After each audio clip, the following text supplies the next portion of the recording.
Good morning my dear students. हम लोग कल सदिशों का योग और बहुभुज नहीं सदिशों का योग किस किस नियम से पढ़ लिए थे? त्रिभुज नियम से और समांतर चतुर्भुज नियम से। और जब दो से अधिक सदिश थे उनको जोड़ने का कौन सा नियम पढ़ा गया था? बहुभुज नियम। कौन सा नियम? अब घटाने का नियम है। सदिशों का वैकलन की बात कर रहे हैं हम लोग, तो ध्यान दीजिए। अगर दो सदिश को घटाना हो, ये वेक्टर ए बी हो, नहीं सुनिए, सॉरी, अगर ये वेक्टर ए माने और इसको वेक्टर बी माने और आपको ए में से बी को क्या करना हो? घटाना हो, तो जोड़ने का नियम तो बहुत आसान था। जब जोड़ना होता था तो किसी एक सदिश को उसी के बराबर और उसी के दिशा में क्या कर लेते थे? खींच लेते थे।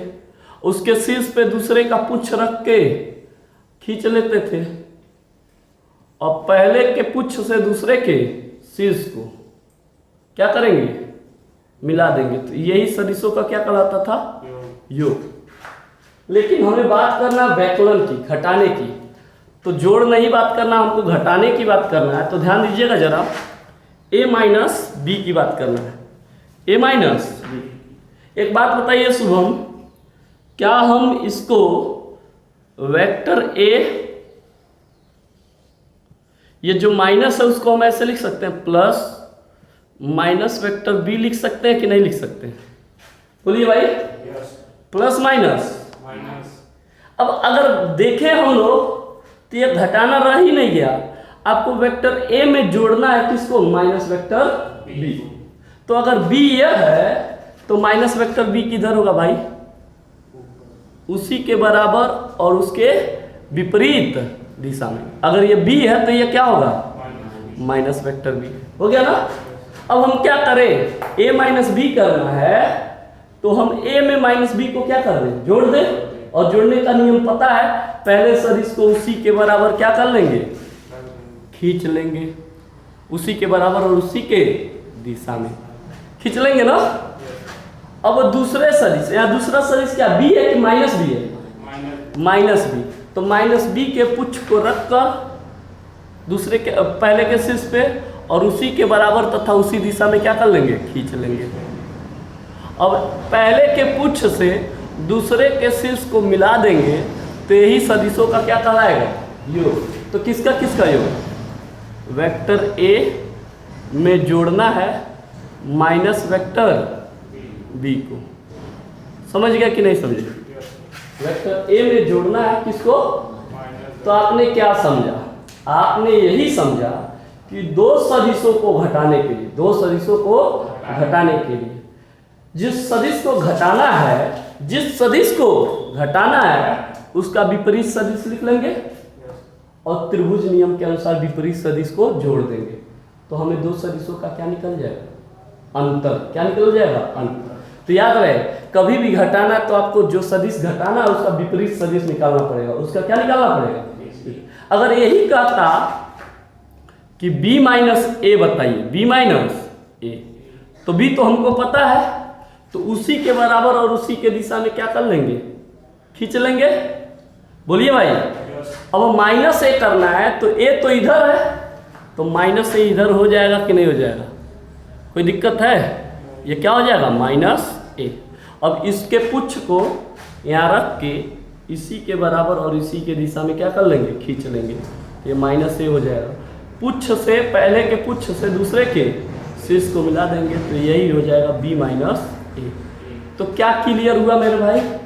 क्लियर यही होता है कि दो सदिशों का वैकलन अर्थात घटाने के लिए जिस सदिश को घटाना है, जिस सदिश को क्या करना है?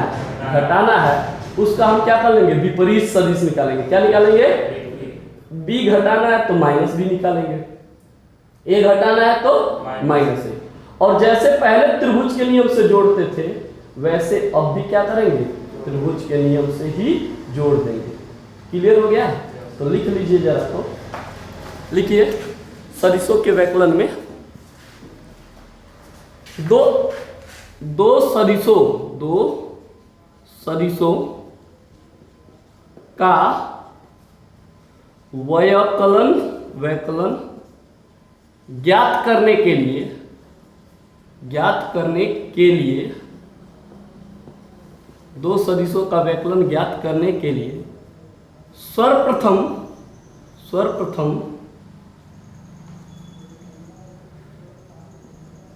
जिस सदिश को घटाना हो उसका विपरीत सदिश ज्ञात कर लेते हैं और पहले सदिश के साथ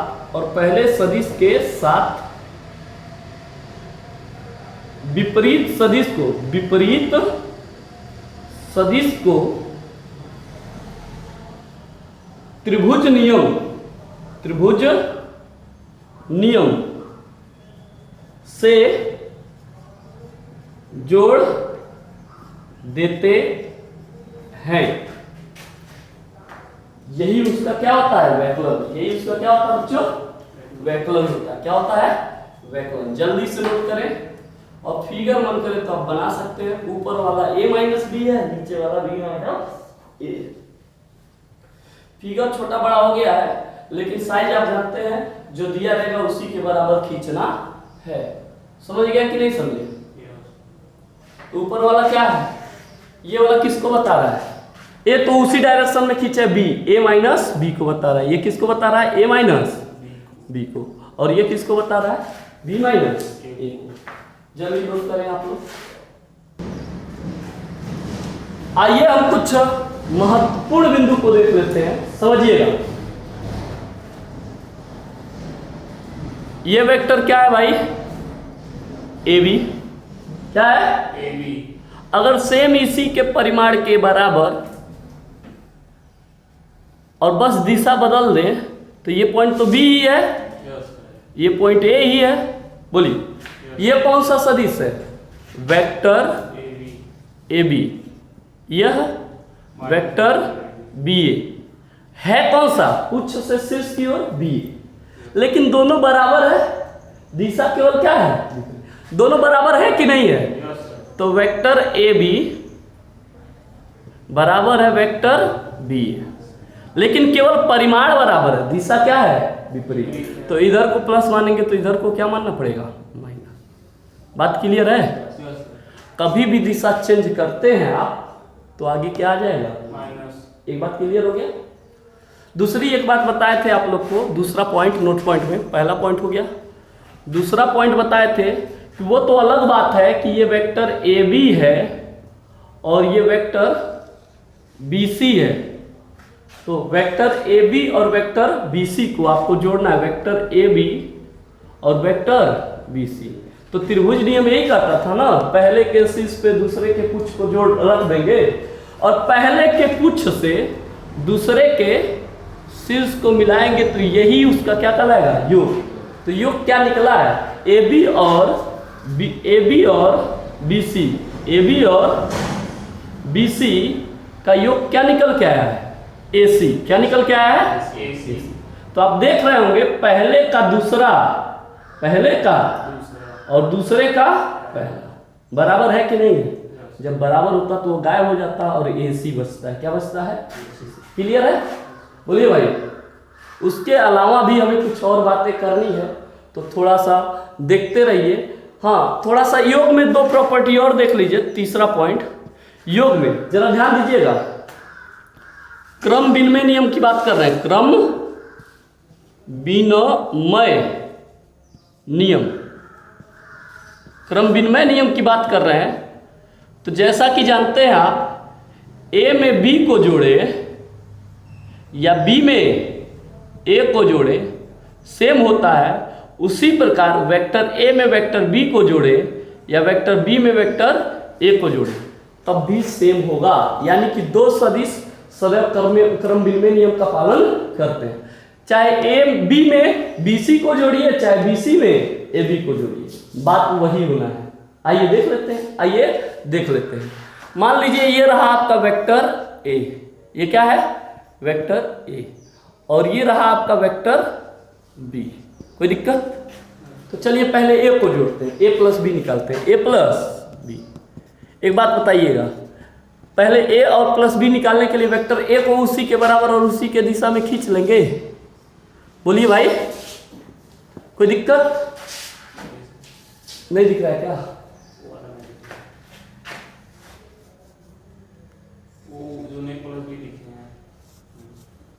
vector A plus vector B को लिखना है अगर जोड़ना है, ठीक है। अब दिखा, तो सबसे पहले वेक्टर ए को उसी के बराबर और उसी के दिशा में क्या कर लेंगे, खींच लेंगे, ठीक है। दूसरे सदिश के पुच्छ को रखकर उसी के बराबर तथा उसी के दिशा में खींच लेंगे। तो इसको इससे मिलाएंगे तो यही कहलाएगा ना ए प्लस बी, ए प्लस बी, यही है ना। जरा अब शुभम बी प्लस ए बताइए, बी प्लस ए। तो सबसे पहले किसको खींचेंगे आप, बी को, तो उसी के बराबर और उसी के दिशा में, उसी के बराबर और उसी के दिशा में। अब ए को जोड़ना है तो इसके पुच्छ को रखकर उसी के बराबर तथा उसी के दिशा में खींच लेंगे, और पहले के पुच्छ से दूसरे के से इसको मिला देंगे, ये भी बन जाएगा A B plus A, B plus A. एक बात बताएंगे आप हमको, ए प्लस बी भी इधर है, बी प्लस ए भी इधर है, दोनों सेम है कि नहीं? तो ये क्रम विनिमय नियम का क्या करता है, पालन करता है। क्या करता है? पालन। याद रहेगा। तो क्या कहेंगे आप लोग? कहेंगे दो सदिश का योग, दो सदिश का योग सदैव क्रम विनिमय नियम का पालन करता है। कोई दिक्कत? तीसरा नियम है, वो भी मैं बता दे रहा हूं आपको। हमारा चौथा पॉइंट है बच्चों, सदिशों का साहचर्य नियम, साहचर्य नियम। तो ध्यान दीजिएगा, साहचर्य नियम क्या है कि यदि तीन सदिश वेक्टर ए, वेक्टर बी और वेक्टर सी हो, यदि तीन सदिश वेक्टर ए, वेक्टर बी और वेक्टर सी हो, तो साहचर्य नियम कहता है कि सदिश ए और बी को पहले जोड़ लीजिए, उसके बाद सी को जोड़िए, या बी और सी को पहले जोड़ लीजिए, उसके बाद ए को जोड़िए। आपस में ये क्या होंगे, बराबर। आपस में ये क्या होंगे, बराबर, ठीक है ना। ए और बी को जोड़ लीजिए, तब सी को जोड़िए, या बी सी को जोड़ लीजिए, तब ए को जोड़िए, दोनों आपस में क्या होंगे, बराबर। आइए जरा देख लेते हैं, समझते हैं। आइए समझते हैं। वेक्टर चित्र न बना के मैथमेटिकली सिद्ध कर दे क्या? आइए समझते हैं। हम वेक्टर ए को मान ले रहे हैं बाबू, ए बी। क्या मान ले रहे हैं? A B. वेक्टर बी को क्या मान ले रहे हैं? B C. क्या मान ले रहे हैं? बी सी। वेक्टर सी को मान ले रहे हैं सी ए। क्या मान ले रहे हैं? सी। आइए देखते हैं, सी ए या सी डी जो भी है, सी डी मान लीजिए, सी डी मान लीजिए ना। तो आइए लेफ्ट हैंड साइड देख लेते हैं, लेफ्ट हैंड साइड। पहले ए और बी को जोड़ लेना है, बाद में किस सदिश को जोड़ना है? सी को। तो बताइए सुन, ए के वेक्टर ए के जगह क्या लिख सकते हैं आप? ए बी, और बी के जगह बी सी, ब्रैकेट बंद, सी के जगह सी डी। बी और बी बराबर है कि नहीं है? तो क्या हो जाएगा? ए सी। क्या हो जाएगा? और सी डी। अब बताइए सी सी बराबर है कि नहीं है? तो क्या हो जाएगा? आया कि नहीं है? अगर ये नियम भी सही है तो इतना ही आना चाहिए। तो आइए राइट हैंड साइड करके देख लेते हैं। पहले बी और सी को जोड़ेंगे, पहले वेक्टर बी और वेक्टर सी को जोड़ेंगे, उसके बाद वेक्टर ए को जोड़ेंगे। तो वेक्टर ए क्या है बाबू? ए बी। क्या है? A B. बी क्या है? B C. सी क्या है? C D. तो बताइए सबसे पहले इन दोनों को जोड़ना है ना, तो इसको वैसे ही छोड़ दीजिए, ए बी। सी और सी क्या हो जाएगा? गायब। B D. अब बताइए इसमें बी और बी क्या हो जाएगा? गायब। हाँ, ए डी। क्या दोनों बराबर आया कि नहीं आया? तो यानी कि सदिश भी साहचर्य नियम का पालन करते हैं। इसके अलावा भी एक कॉन्सेप्ट है, एक कॉन्सेप्ट और देख लीजिए, साहचर्य नियम। तब हम आगे बात करते हैं, जरा समझिएगा, समझेंगे ना।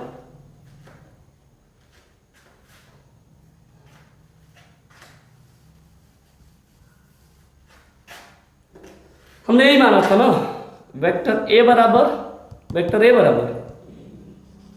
ए बी, बी बराबर बी सी और सी बराबर सी डी।